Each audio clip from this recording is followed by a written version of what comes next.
quelques minutes de l'inauguration de la nouvelle œuvre de Miguel Chevalier qui est en plein cœur de Saint-Tropez, une œuvre tridimensionnelle si j'allais dire, c'est-à-dire air, terre, mer. C'est une œuvre qui vient pour cette 4e édition d'une opération que j'ai initiée il y a 4 ans, que j'ai baptisée Saint-Tropez couleur bleue, qui était une volonté de rendre hommage aux océans.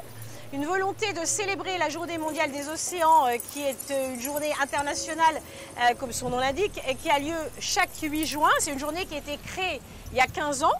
Et en fait, je voulais remettre Saint-Tropez dans sa nature profonde, c'est-à-dire l'utilisation du langage artistique pour porter un message contemporain. Le message contemporain, c'est le message lié à l'environnement, c'est le message lié à la préservation des océans.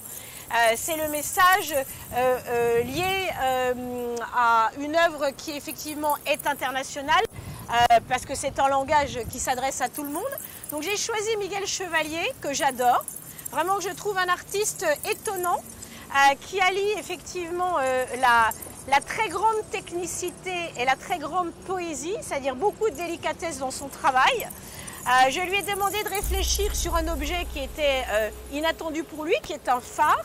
Pourtant, le phare, ce qui est intéressant, c'est que précisément, c'est ce qui donne la direction. Donc Miguel a regardé un peu cet objet, un peu déconcerté, mais pas tant que ça. Il a fait 3 propositions. Une avec des couleurs un peu psychédéliques qui évoquent bien le Mexique, son pays d'origine en partie, qui moi me plaisait énormément, qui nous mettait dans une dimension immersive, qui est sa spécialité, sans prendre de psychotropes, mais avec un effet quand même de nature un peu renversante. Il y a une autre œuvre qui était évocation, qui était plus directement liée à l'art cinétique, peut-être plus géométrique, mais plus froide. Et puis il y a eu enfin cette œuvre qui s'appelle Coraux Fractal, qui était pile poil une œuvre intéressante parce que elle vient, j'allais dire, attirer notre attention sur un élément du monde subaquatique qui est le corail. J'ai découvert à cette occasion que le corail était non pas un végétal, mais un animal, que c'est un écosystème, un biosystème en soi. Et je trouve que Miguel, dans cette œuvre, a réussi la transition, j'allais dire, entre Matrix et Matisse.